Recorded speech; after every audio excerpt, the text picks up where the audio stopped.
siapa kira-kira yang berpeluang membuat blunder? Berpeluang membuat blunder? Iya. Saya kok melihat masih Gibran.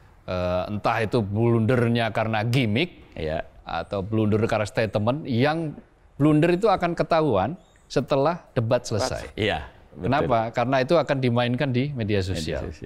Kalau kita lihat pada debat pertama kan, Prof. Mahfud ini kan cukup hati-hati gitu. Iya. Iya kan? Cukup hati-hati. Nah, sementara kalau berkaca pada debat Capres kemarin, Ganjar kan yang awalnya datar, bersahabat, bahkan Pak Prabowo berulang kali, beberapa kali sepakat dengan Mas Ganjar. Mau nyari teman katanya. Nyari teman, tapi di 2 sesi belakang disikat habis-habisan.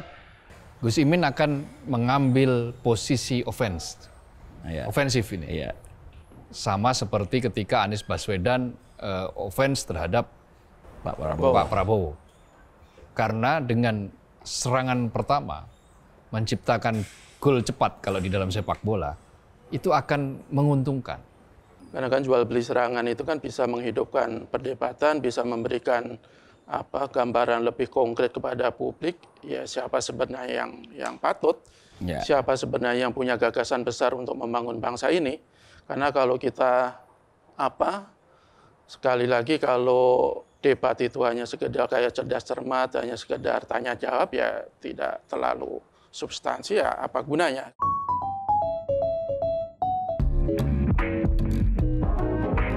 Halo sahabat media Indonesia, salam sehat dan selalu semangat. Debat pamungkas calon wakil presiden yang dihelat pada Minggu 21 Januari 2024 akan menjadi panggung pembuktian bagi Muhaimin Iskandar, Gibran Rakabuming Raka, dan Mahfud MD. Mereka tentu akan berupaya habis-habisan mempertaruhkan gagasan, mengadu data untuk merebut hati pemilih, khususnya mereka yang hingga kini belum menentukan pilihan. Lalu, akankah mereka mampu membuktikan? Akankah Muhaimin Iskandar menjawab keraguan, tampil dominan seperti Anies Baswedan? Akankah Gibran mampu menjawab pertanyaan secara substansial, bersinar dengan pertanyaan bukan jebakan? Akankah Mahfud MD mampu menunjukkan sebagai senior berpengalaman yang diperhitungkan? Ini akan kita perbincangkan dalam Ordal, obrolan mendalam bersama orang-orang dalam. Seperti biasa ada Mas Abdul Kohar. Siap. Mas Jaka Budi Santoso. Selamat siang. Selamat siang. Selamat siang, pagi, malam. Sore. Dan saya Haryanto. Oke, ini Mas Kohar dulu. Ya. Kita sudah saksikan pada debat pertama Cawapres. Ya. Terus tentu saja untuk debat yang terakhir ini, para Cawapres sudah mempelajari kelemahan dan kelebihan masing-masing. Ya. Kira-kira debat pamungkas nanti jalannya akan seperti apa? Ini adalah debat pembuktian. Pembuktian bagi ketiga-tiganya. Pembuktian bagi Gus Imin karena dia dinilai kurang perform waktu debat pertama Cawapres. Pembuktian bagi Gibran, meskipun dia dianggap perform, tetapi performnya bukan pada substansi yang diperdebatkan, tetapi lebih banyak pada gimmick-gimmick dan pertanyaan-pertanyaan yang sifatnya jebakan, yang menggunakan cara untuk menjebak calon lain. Jadi ini sekaligus pembuktian bagi dia, apakah dia bisa menyampaikan gagasan secara substantif, menjawab pertanyaan secara substantif. Karena pertanyaan jebakan sudah nggak boleh ini. Ya, singkatan sudah nggak ada. Singkatan juga sudah harus dijelaskan, apa betul maksudnya. Jadi bukan dipanjangkan saja, tetapi dijelaskan. Jadi karena bukan di menjawab pertanyaan kepanjangannya apa itu yang dibutuhkan, tapi substansi dari perdebatan dengan tema yang panjang kali lebar itu kan. temanya tentang pembangunan berkelanjutan, tentang energi, sumber daya alam, kemudian tentang desa, tentang masyarakat adat, tentang agraria, Ada beberapa tema-tema itu tentang lingkungan hidup pasti kan ya. Pangan juga kan. Oh ya, pangan. Ada juga tema soal pangan. Nah, ini akan pembuktian ini. Lalu pembuktian bagi Pak Mahfud juga. Apakah Pak Mahfud terbukti dia cukup capable untuk menjawab berbagai macam pertanyaan-pertanyaan. Sama seperti ketika ekspektasi pendukungnya pasti ekspektasi pendukungnya di debat pertama yang menilai Pak Mahfud underperform, kurang perform. Jadi ini adalah debat pembuktian. Pembuktian dari Gibran, pembuktian dari Gus Imin, Caimin, pembuktian bagi Mahfud MD. Dalam tema-tema yang mungkin sebagian dikuasai oleh Caimin, tentang desa kan masyarakat adat desa itu pasti dikuasai lah sebagai seorang yang mantan menteri dan punya partai yang partainya tersebar di desa-desa. Punya menteri yang menteri dari PKB menjadi menteri desa. Kakaknya lagi kan. Artinya kebijakan-kebijakan yang terkait dengan perdesaan, terkait dengan masyarakat adat, terkait dengan mungkin agraria, mestinya, sekali lagi mestinya, berada di dalam genggaman kekuasaannya dia, di dalam genggaman kemampuan dia untuk menyampaikan, mempresentasikan.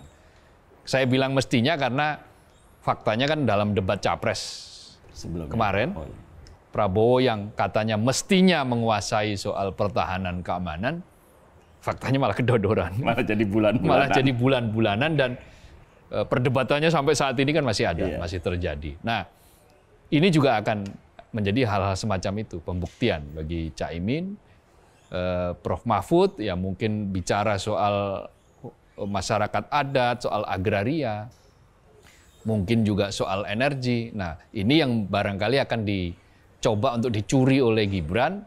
Dia bicara mungkin soal energi. Dugaan saya kalau bicara energi, itu nggak jauh-jauh lah dari capresnya. Akan bicara soal hilirisasi. Nah, dari situ nanti akan justru akan bisa dikulik lebih jauh lagi oleh lawan-lawannya. Sejauh ini apakah hilirisasi yang dilakukan sudah tepat atau belum? Nah, itu nanti akan menjadi materi perdebatan.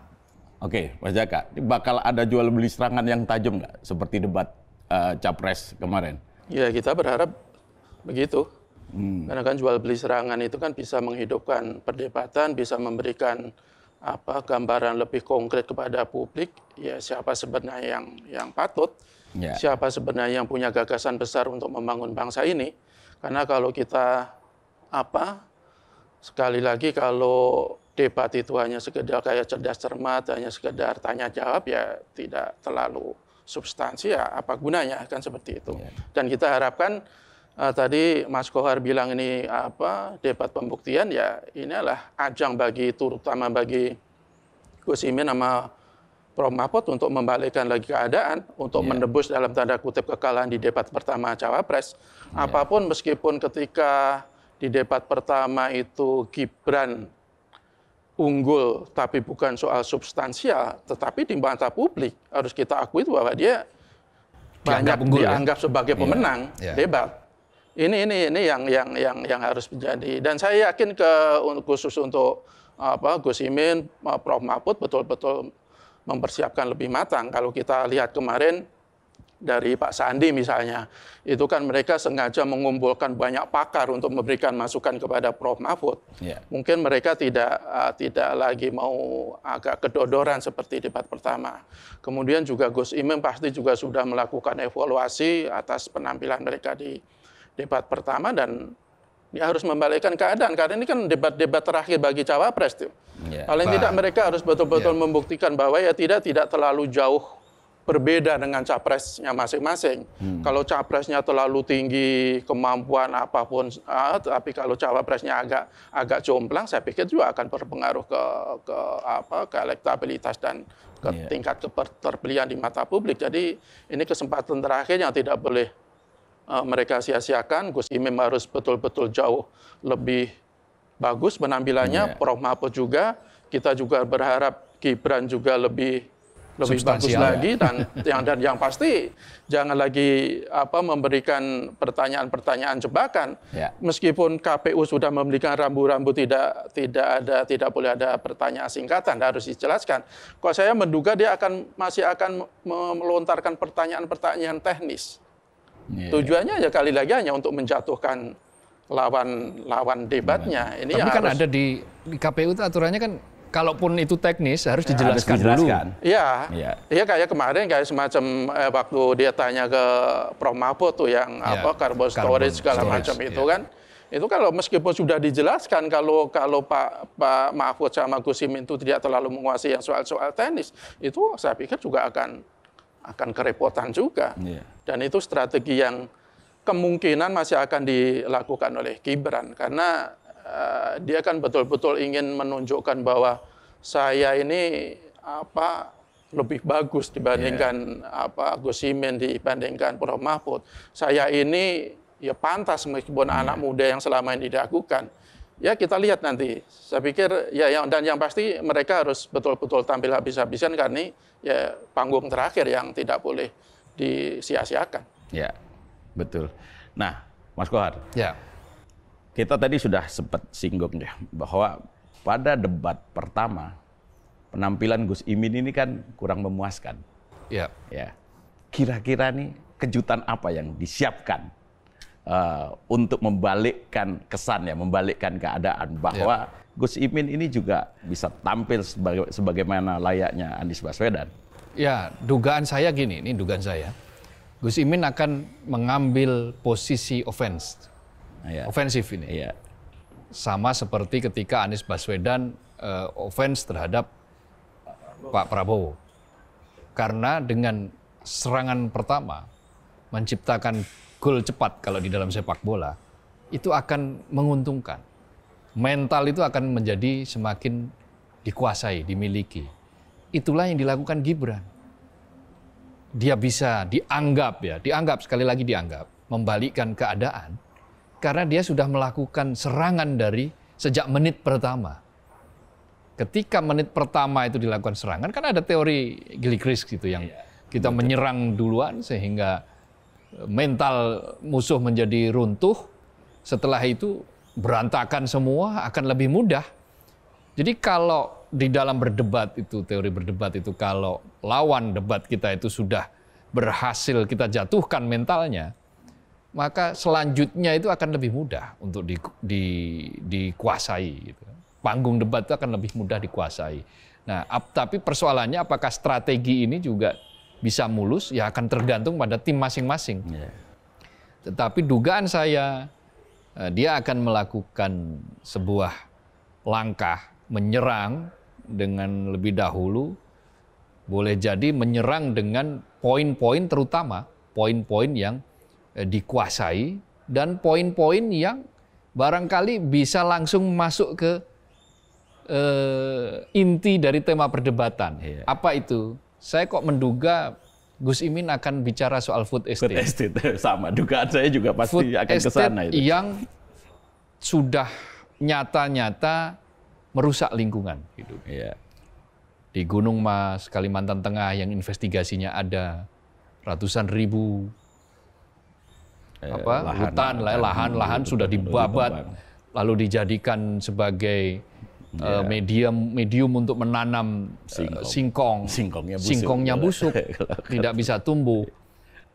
Sementara dana sudah digelontorkan, nah itu akan diserang oleh Gus Imin, dan jawaban dari Gibran saya juga sudah bisa menduga, setidaknya ya, dia akan mengatakan sama seperti ketika Gus Imin mempertanyakan soal membangun 40 kota. Gibran mempertanyakan soal Gus Imin membangun, mengupgrade 40 kota. Gus Imin dulu setuju IKN, sekarang sudah ikut tumpengan, sekarang enggak. Nah, food estate juga akan diserang begitu. Gus Imin dulu kok diam saja ketika food estate, nah sekarang kok tidak. Nah, tinggal bagaimana Gus Imin, Caimin menjawabnya. Karena Loh, apa hubungannya? Saya pejabat dalam konteks eksekutif bukan.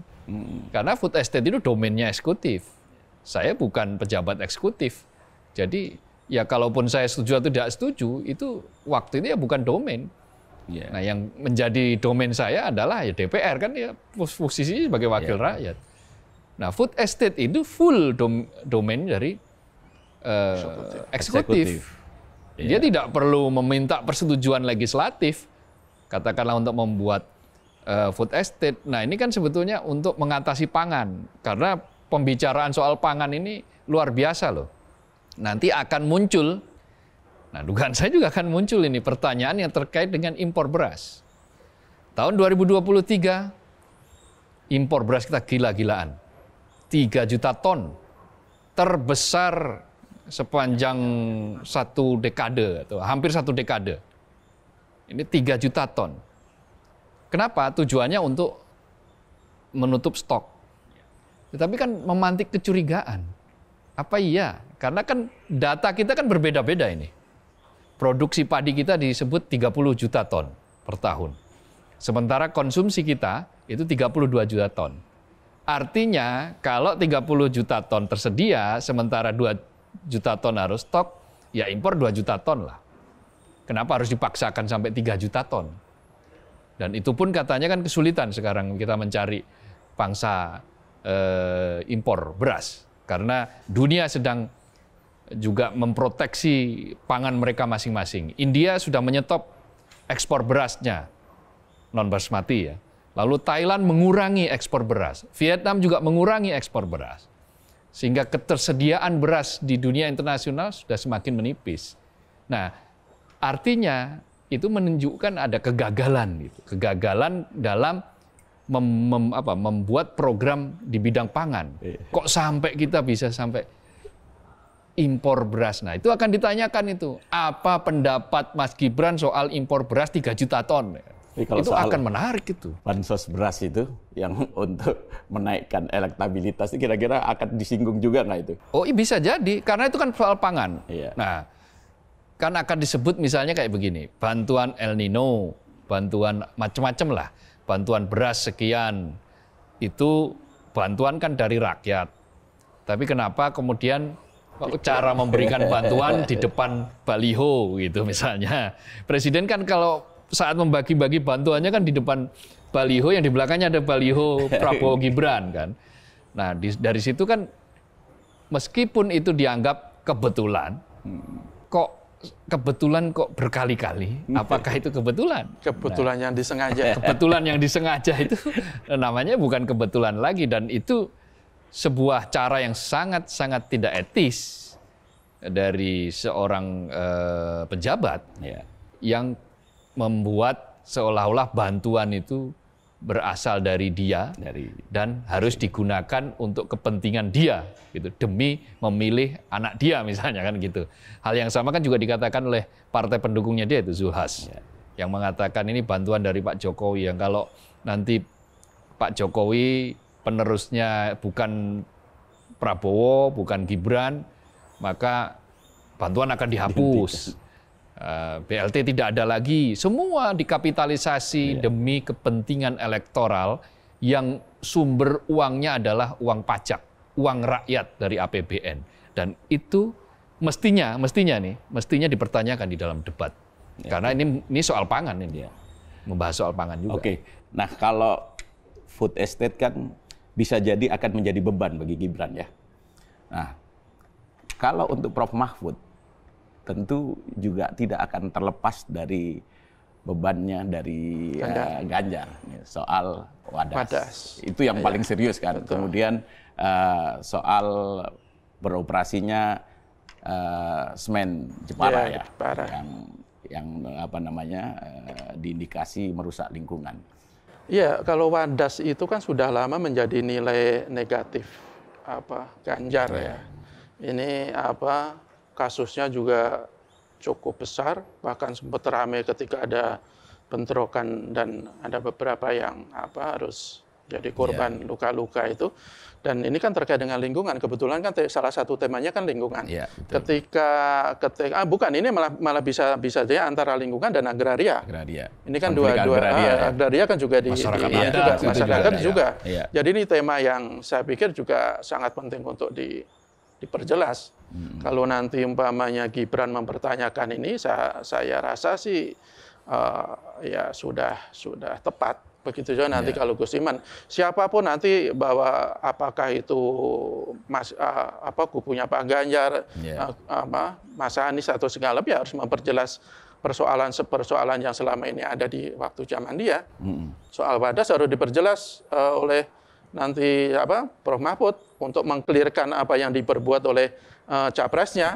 Soal semen juga begitu. Nanti juga soal apa yang di dalam diri Mas Anies ketika memimpin Jakarta, kalau ada persoalan ya nggak apa-apa, dibuka saja di situ. Jadi rakyat punya gambaran yang jelas bahwa persoalan-persoalan yang masih ada dalam diri pasangan ini harus betul-betul dikelirkan, diperjelas, sehingga publik tidak punya lagi dugaan yang macam-macam, sehingga pasangan calon itu punya rekam yang betul-betul bersih, dan kedepannya tidak ada lagi dipersoalkan. Itu saya kira yang mesti dilakukan di debat nanti. Kalau nanti semuanya kalau tadi seperti di debat pertama misalnya, Gus Imin masih terlalu sungkan, masih heboh pakai heboh. Begitu juga Prof Mahfud masih agak tidak tampil lepas, ya rakyat justru akan memberikan nilai negatif terhadap mereka. Buka-bukaan saja, dan itu yang diinginkan oleh masyarakat kan. Dan jangan hanya sekedar mempertanyakan persoalan, hanya mengungkapkan persoalan tapi tidak ada solusi-solusi yang konkret. Kalau kita baca visi misi antara ketiga pasangan calon itu sebenarnya kan mirip-mirip. Soal pangan misalnya, itu kan mereka sama-sama ingin menciptakan kedaulatan pangan, kemandirian pangan, energi juga. Tetapi solusi atau langkah-langkah konkretnya itu seperti apa? Itu yang sebenarnya ditunggu oleh masyarakat.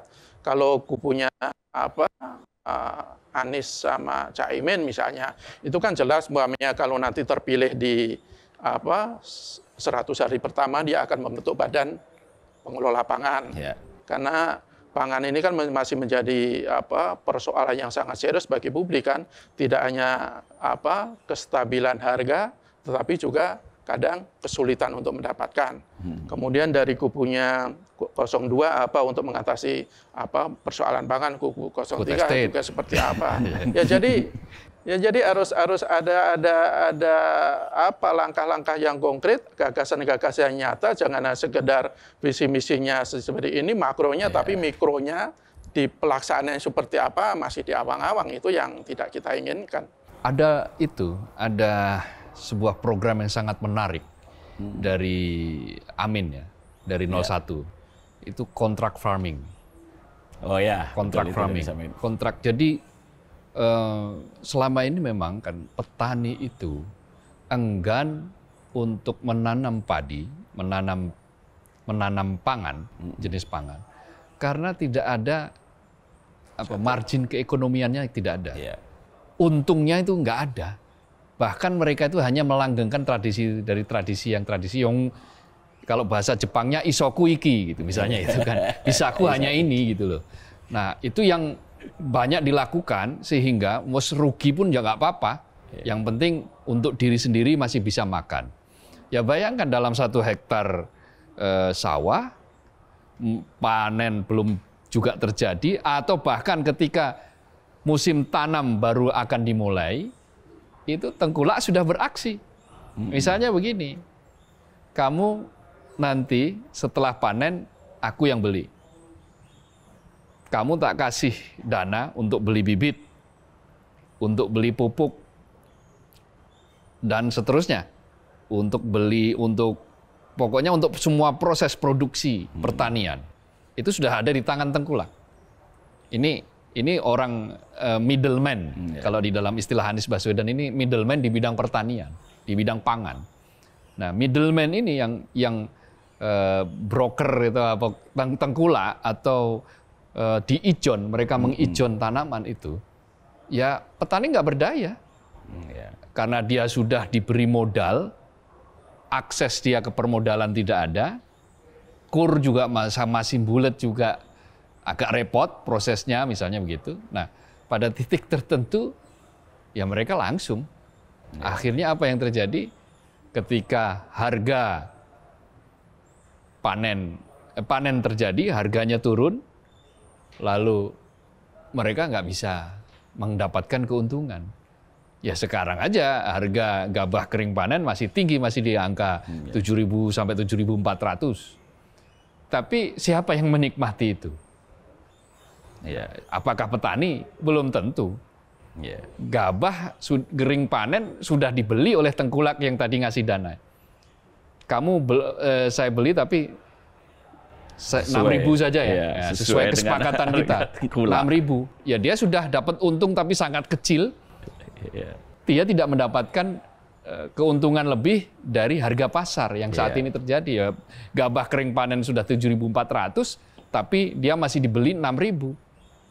Nah, untuk selanjutnya ketika sudah jadi beras, ya itu udah urusannya bukan urusan petani lagi. Nah, solusi-solusi atas seperti ini bisa dilakukan apabila ada kontrak farming.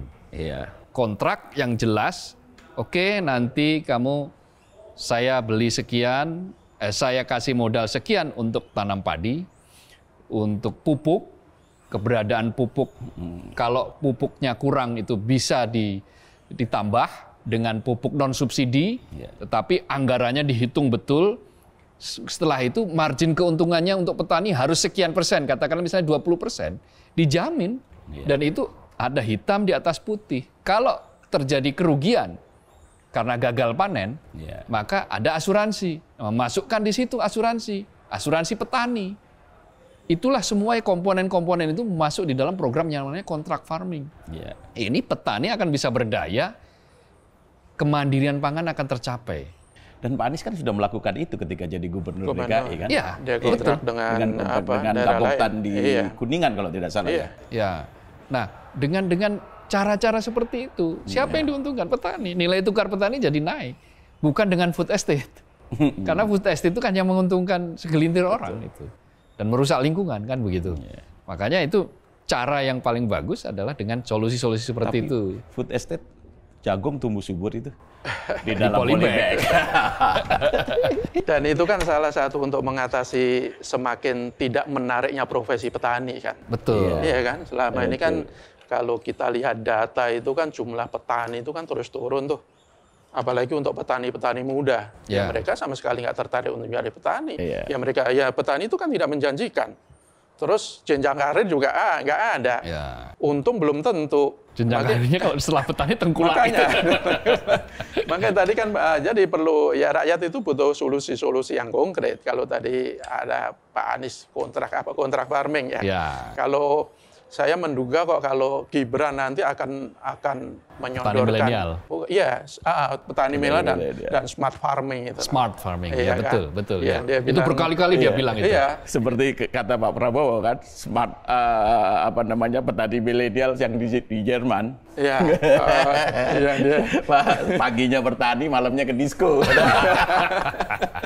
Enggak, tapi memang di luar negeri itu petani itu menjanjikan kan. Dia bisa hidup layak, bahkan bisa kaya raya ya karena pertama dia punya teknologi, dia punya nilai tawar yang tinggi, dan yang itu harusnya dilakukan oleh pemerintah kita juga. Tapi faktanya selama Pak Jokowi hampir 10 tahun kan tanda-tanda ke arah sana kan juga belum kelihatan. Kenapa itu? Tahu nggak? Kenapa itu? Kalau bagi saya itu karena akses. Oke, katakanlah ini tadi smart farming ya. Siapa sih yang bisa mengakses teknologi? Sekarang nggak usah jauh-jauh ke smart, mekanisasi pertanian saja. Tidak semua petani kita itu punya traktor. Tidak semua petani kita, bahkan sebagian besar, mayoritas petani kita, itu tidak mampu memproduksi padi dengan jumlah yang banyak dalam 1 hektar. Karena apa?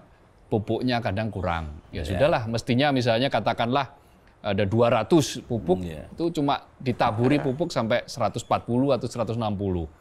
Sisanya kurang 40, ya sudahlah, tinggal berdoa saja semoga ini tetap tumbuh dan menghasilkan panen. Ya hasilnya dalam 1 hektar paling hanya 7 ton itu sudah empot-empotan rata-rata. Sementara di tempat lain di Thailand, di Vietnam itu bisa sampai 1 hektar bisa sampai di atas 10 ton gabah kering panen ya. Nah itu tadi smart farming, tapi persoalannya kemudian akses. Ya. Tapi memang Akses betul, petani. setiap kali ada ini ya kampanye misalnya Desa Anies atau Selepet Caimin dan ketika bertemu petani, itu keluhan yang paling sering disampaikan itu persoalan pupuk. Ya. Pupuk. Karena kuota pupuk bersubsidi kan dibatasi. Iya. Jadi saya pernah bicara dengan Direktur Utama PT Pupuk Indonesia. Kan Direktur Utama minta agar pupuk ini, subsidi ini ditambah kuotanya kan. Presiden sudah menyetujui, Presiden Jokowi sudah menyetujui dengan menganggarkan 14 triliun. Meskipun banyak yang curiga ini kok 14 triliun ini kok digelontorkannya di bulan-bulan awal. Ya oke lah, di luar itu 14 triliun itu saya tanya, kalau 14 triliun itu bisa menghasilkan padi, saya langsung di ujungnya saja, menghasilkan padi, tambahan padi berapa itu? 8% dari produksi nasional.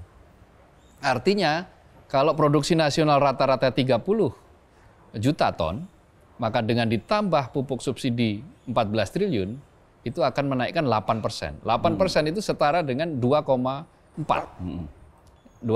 juta ton. Artinya bisa 32,4 juta ton produksinya dan itu cukup.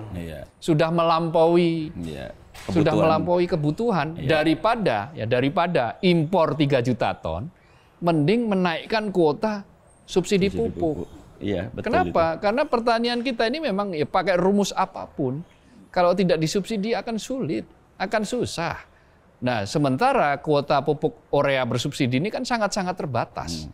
Itulah yang menyebabkan seringkali terjadi kekosongan. Belum lagi kita bicara soal distribusinya. Kata Anies, kata Gus Imin kan juga itu banyak tercecer di jalan itu pupuk-pupuk itu kan. Pupuk subsidi itu mestinya bisa direct dinikmati petani, tapi dinikmati oleh middleman itu istilahnya. Terlalu panjang rantai distribusinya, sehingga ini yang harus dipangkas nih, ordal-ordal di bidang pemakan subsidi ini. Yang membuat banyak pupuk yang tercecer tadi itu. Ya, ordal orang dalam ya.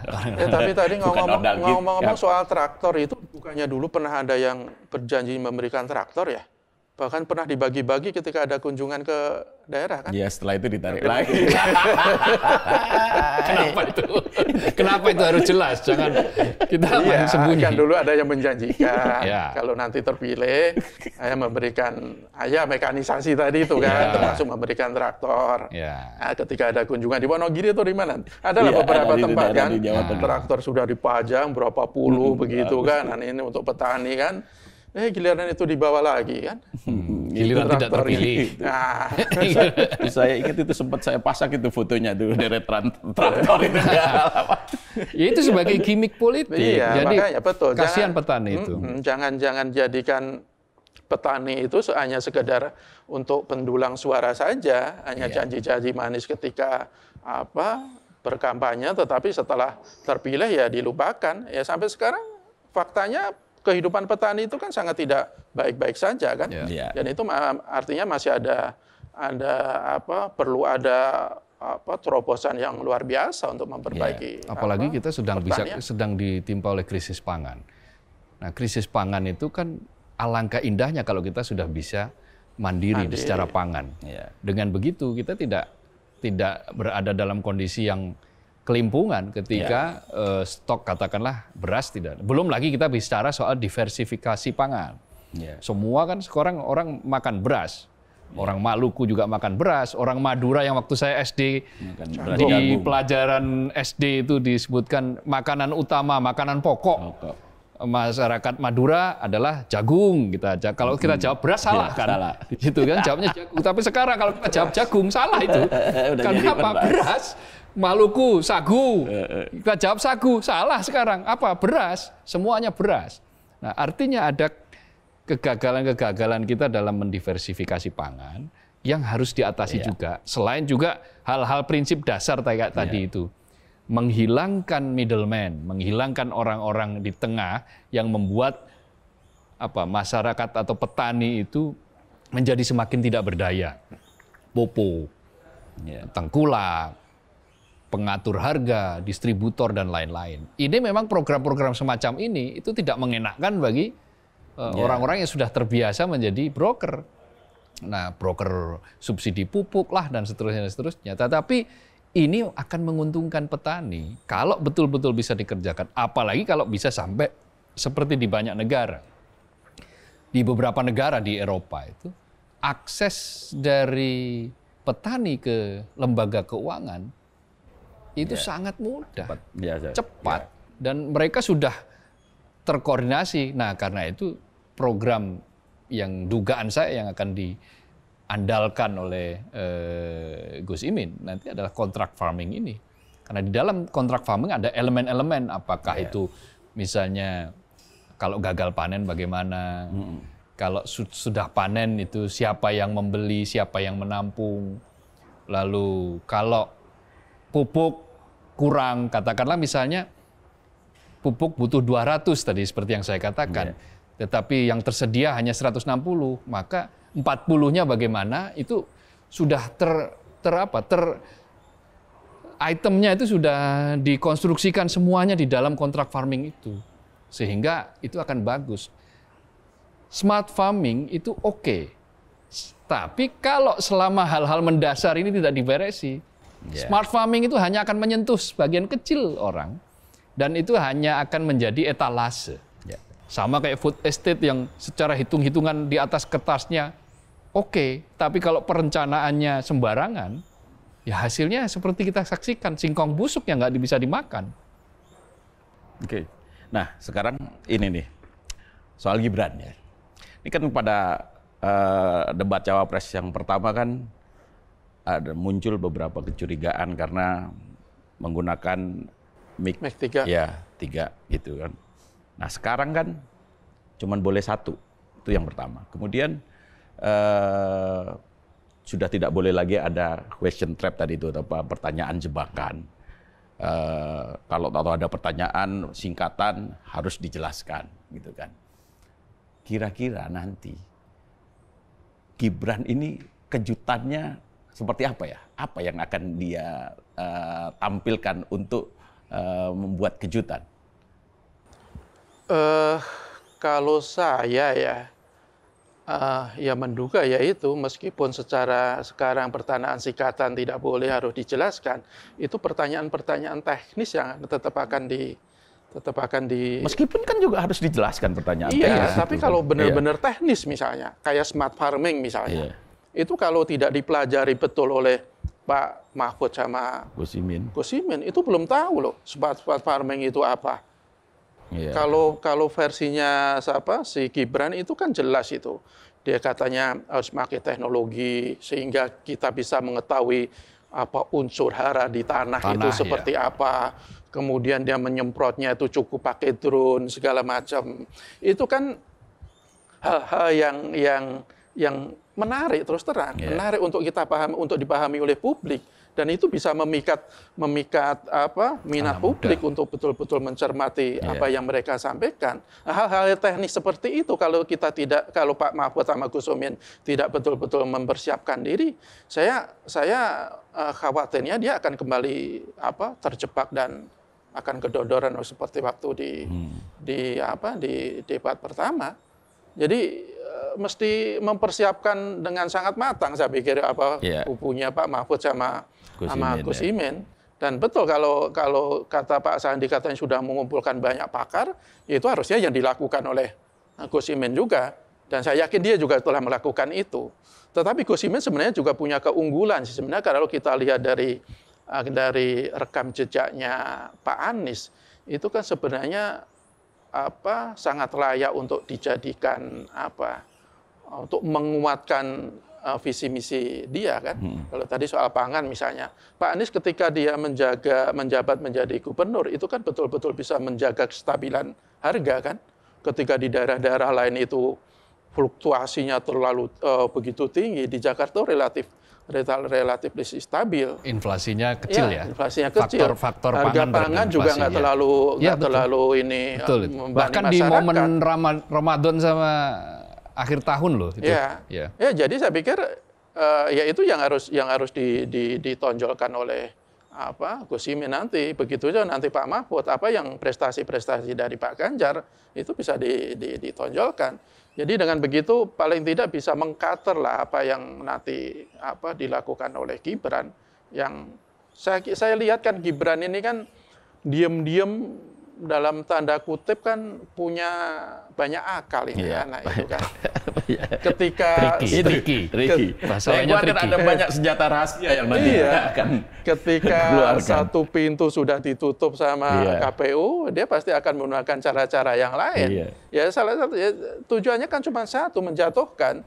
Kan hanya dengan menjatuhkan itu dia persepsi publik kan menganggap oh dia tuh hebat, dia tuh layak jadi cawapres masih muda itu kan. Jadi ya harus betul-betul mempersiapkan diri secara sangat matang Pak Mahfud sama Gus Imin. Ya meskipun kalau kita telisik lebih jauh ya secara substansi kan banyak yang meleset kan. Nah ini kan jadi kelemahan Gibran di awal ya. Betul. Nah, kira-kira nih Mas Kohar, pada debat yang terakhir ini apakah Gibran mampu menjawab pertanyaan-pertanyaan dari lawannya secara substansial? Dugaan saya belum. Itu tidak bisa instan. Orang untuk memahami substansi persoalan itu memang tidak bisa instan. Tetapi tadi yang dikatakan oleh Mas Jaka tadi kan dia punya banyak akal untuk menutup yang instan itu dengan cara menyerang lawan. Misalnya kayak begini, misalnya ketika bicara soal yang debat pertama lah ya, yang bicara tentang infrastruktur sosial. Apa yang dia jelaskan itu kan salah semua. Nah, tetapi dia kemudian cara membalikkannya, Pak Mahfud, saya tadi kan sudah saya jelaskan. Ya bolehlah saya ulang lagi lah biar Pak Mahfud lebih jelas. Itu sebetulnya itu tricky itu. Itu cara untuk menjatuhkan lawan dengan cara menegasikan seolah-olah lawan tidak mengerti. Padahal jawabannya yang tidak bisa dimengerti. Padahal ada juga pada kesempatan yang berbeda dia bilang ini padahal ini pertanyaan mudah. Nah, hal-hal semacam ini tapi kok jawabnya mengambang-ambang dan seterusnya.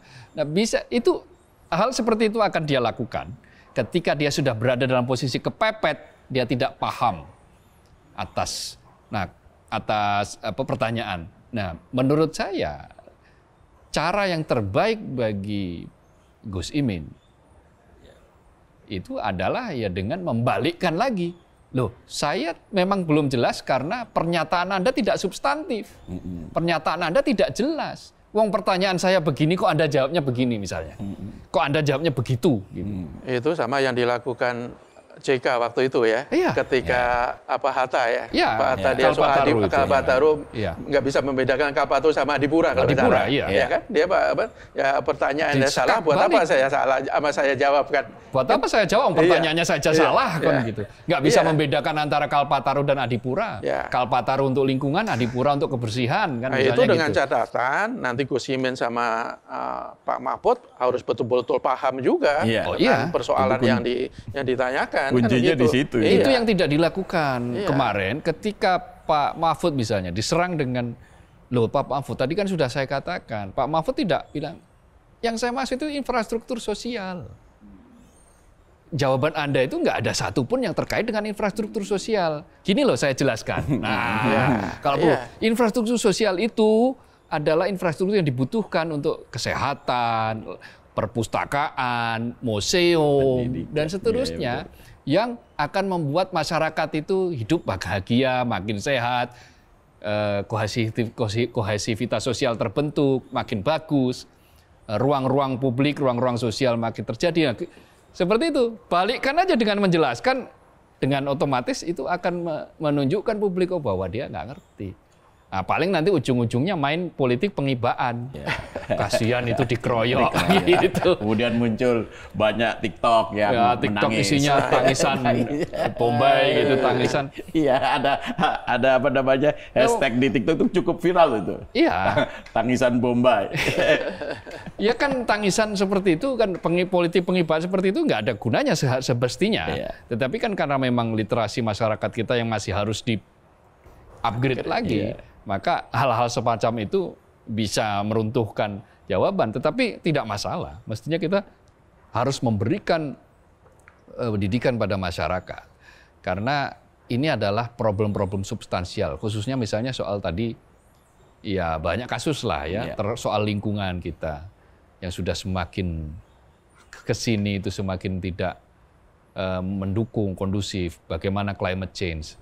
Ide-ide smart farming itu bagus kalau misalnya problem-problem mendasar yang dihadapi oleh petani selama menaun itu sudah beres. Nah, itu harus bisa dibalikkan. Misalnya, oke, Pak Mahfud tidak tahu tentang smart farming, tapi dia sangat tahu bagaimana tentang diversifikasi pangan. Ya, dia bisa menjawab dari situ. Percuma Anda ngomong smart farming kalau soal diversifikasi pangan tidak jelas. Nah, harus dikontras begitu. Jadi masing-masing pihak itu harus punya andalan ya, kayak Gus Imin kontrak farming. Kenapa kontrak farming? Pasangan nomor 1. Kenapa kontrak? Karena problem petani itu saat ini adalah ini loh 1, 2, 3, 4, 5 itu daftarnya itu ada. Lalu Prof Mahfud misalnya, kenapa diversifikasi pangan? Karena problem kita itu 1, 2, 3. Ya, begitu juga dengan Gibran. Kenapa smart farming gitu kan? Nah, how to-nya juga harus dijelaskan bagaimana untuk mencapai smart farming itu. Apakah dalam berapa lama, kalau perlu, dalam berapa lama smart farming bisa diandalkan ketika semua infrastruktur pertanian. Bicara kok smart farming, wong sekarang bicara pupuk bersubsidi untuk petani saja jadi masalah kok terus-menerus. Nah, kira-kira seperti itu. Itu akan semakin bagus itu.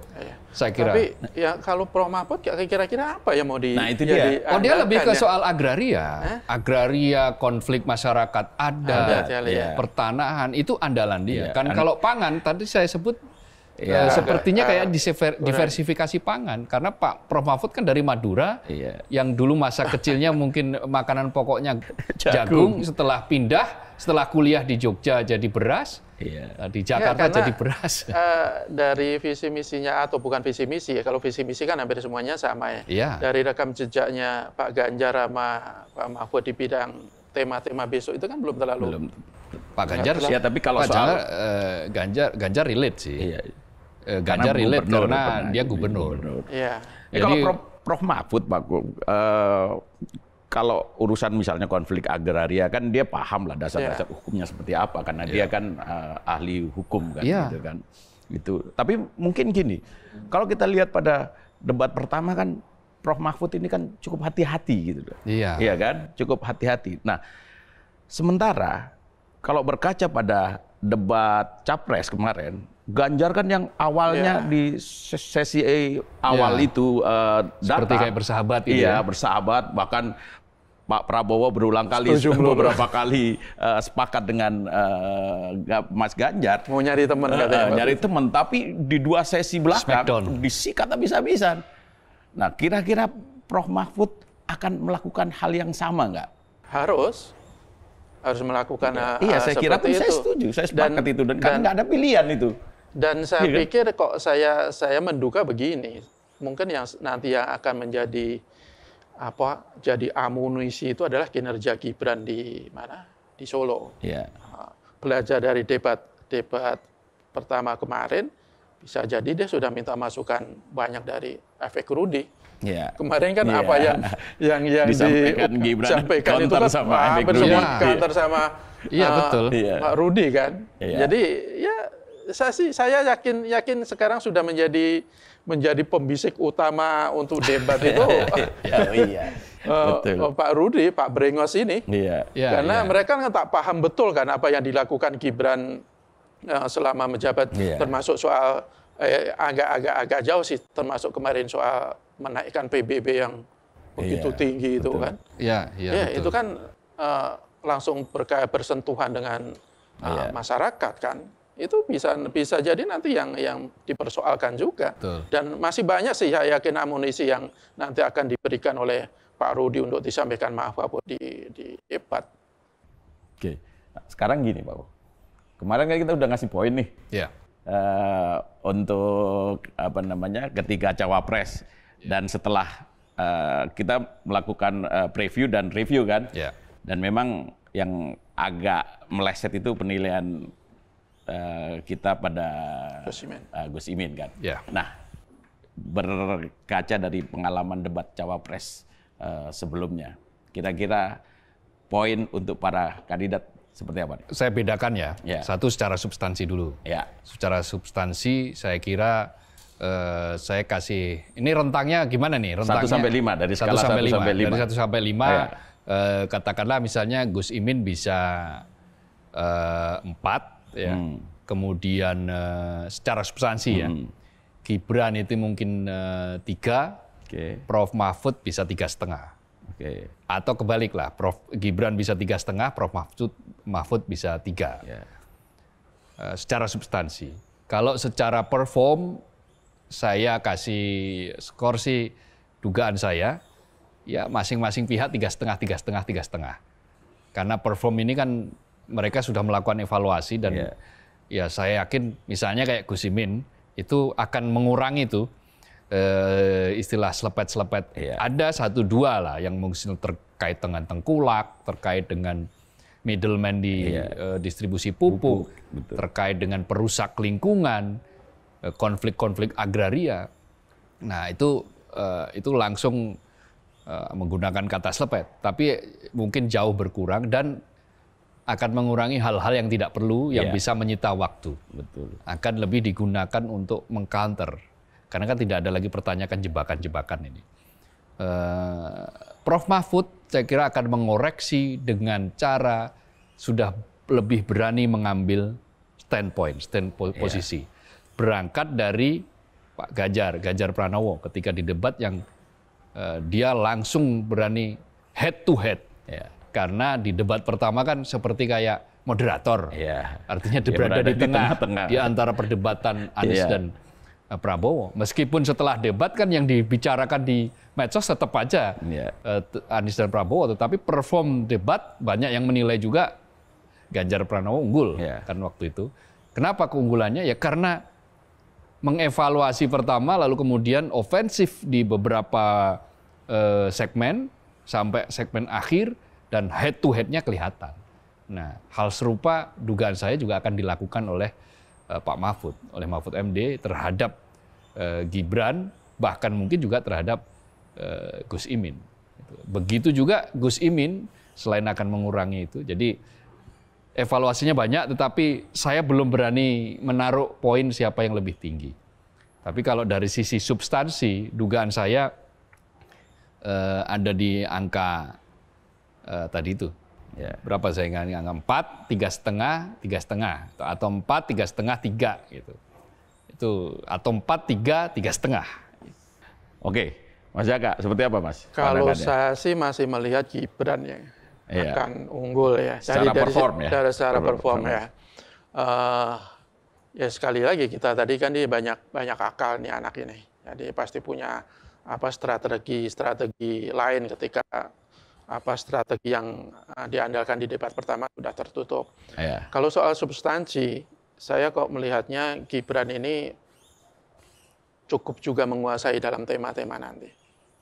Soal pangan, karena itu sudah berpengalaman di mana? Di wali kota. Di wali kota.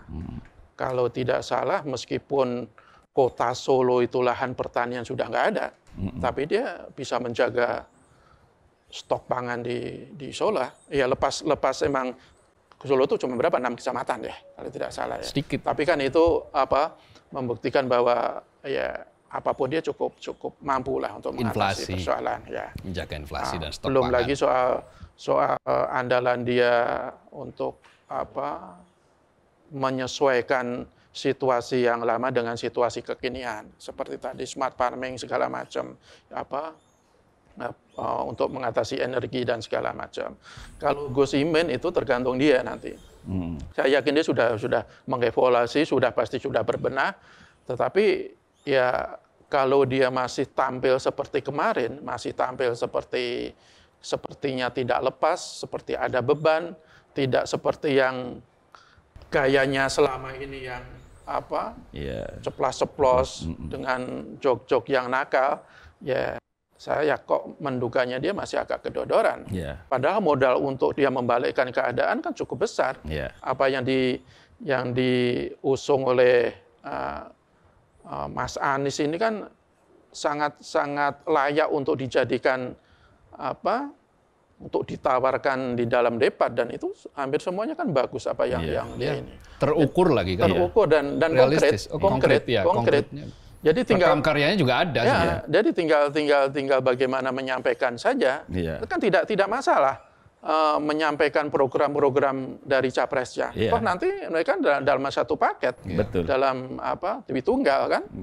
Kalau Prof Mahfud, ya saya dari sisi penampilan masih kalah lah dibandingkan dengan Gibran. Tapi secara substansi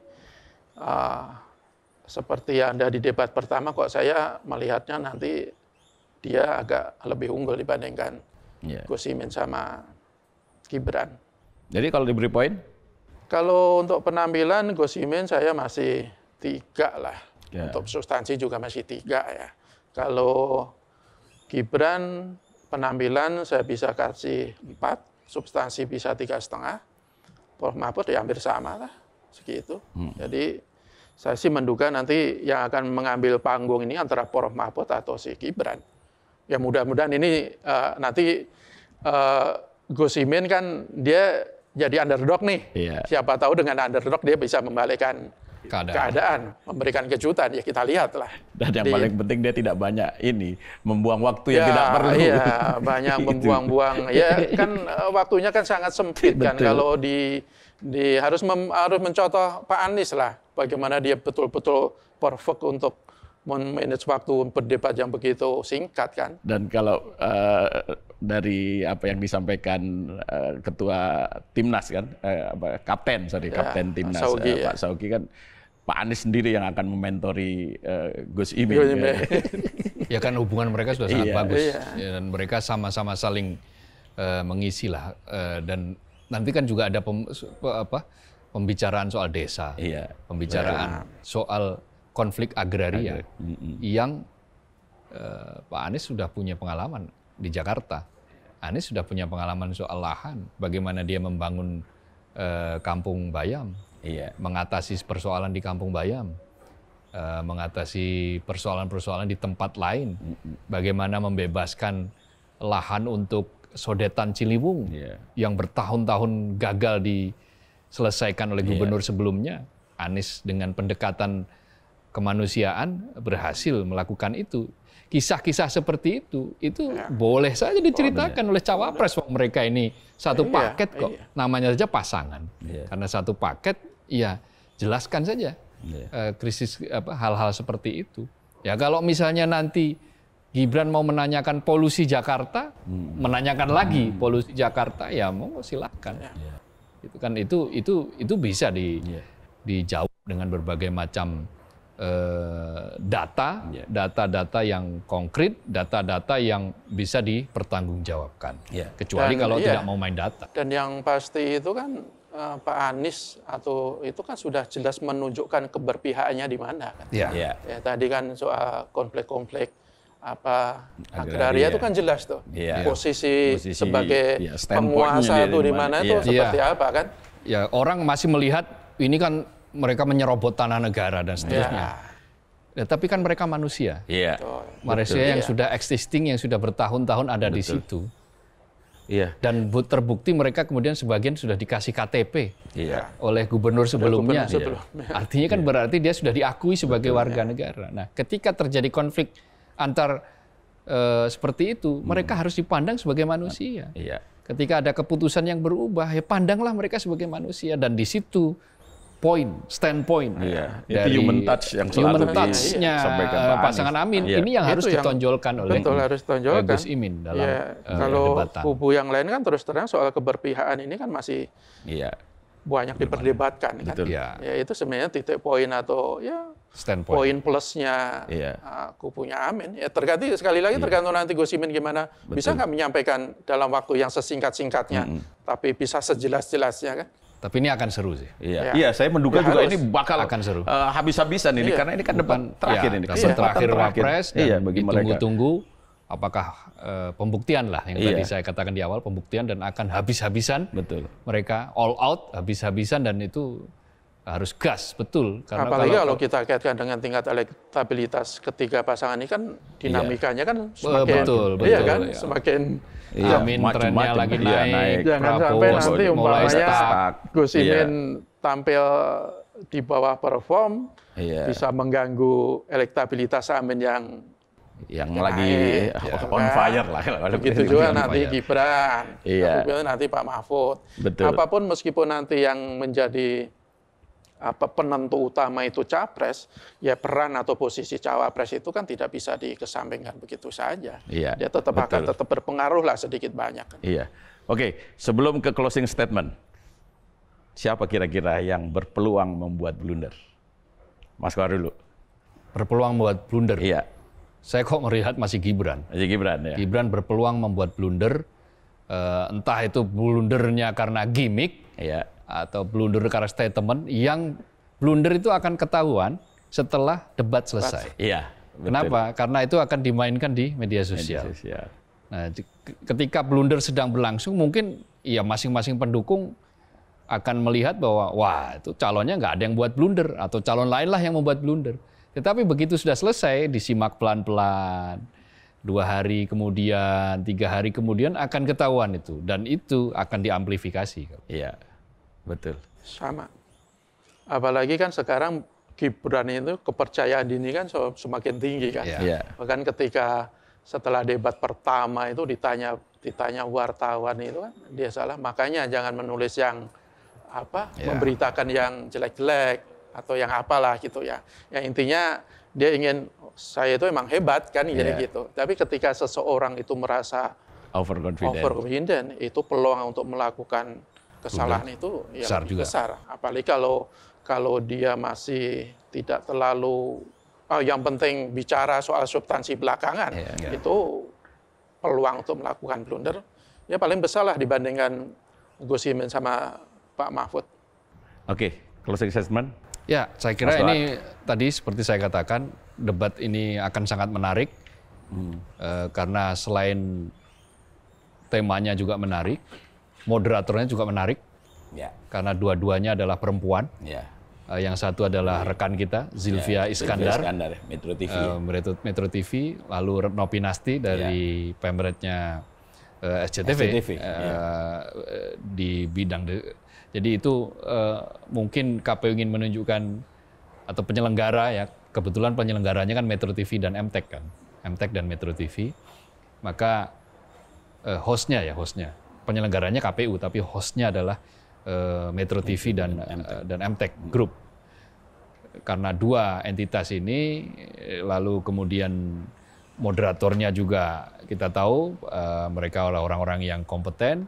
Selain itu juga sudah ada perubahan-perubahan pola, maka debat ini akan betul-betul efektif menjadi ajang pembuktian bagi ketiga paslon, bagi ketiga cawapres terutama.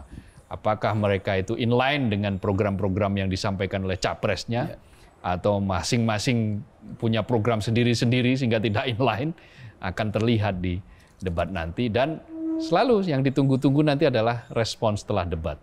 Akan seperti apa? Oke, Mas Jaka. Kalau saya singkat, ya kita berharap ketiga cawapres itu betul-betul manfaatkan debat semaksimal mungkin. Jangan seperti debat sebelumnya, dia ada yang tidak bisa menjawab pertanyaan, tidak bisa atau tidak maksimal mengcounter pertanyaan lawan, kemudian alasannya waktu. Kemudian setelah debat hampir seminggu lebih masih diungkit-ungkit, ya itu tidak bagus lah. Ya debat itu kan bagaimana memanfaatkan waktu yang sangat singkat untuk memberikan pemahaman yang sejelas-jelasnya kepada rakyat. Itu kunci debat. Ya, saya berharap Gus Imin bisa membalikkan keadaan. Gibran juga tetap tampil seperti kemarin sehingga pertarungan juga semakin seru, begitu juga Pak Mahfud. Kalau mereka melakukan kesalahan, dia tidak perform, harus diingat bahwa ini akan berpengaruh terhadap elektabilitas pasangannya. Jadi tidak boleh disia-siakan, ini kesempatan terakhir. Tidak ada lagi kesempatan. Belum tentu juga mereka akan di 5 tahun lagi menjadi cawapres kan? Ya. Oke, saya berharap juga bahwa perdebatan ini menjadi perdebatan yang sengit, adu gagasan, adu data, adu kecerdasan untuk meyakinkan para pemilih yang terutama yang masih bimbang dalam menentukan pilihan. Baik, Sobat Media Indonesia, terima kasih atas perhatiannya. Semoga perbincangan ordal orang-orang dalam ini bermanfaat untuk kita semua. Terima kasih.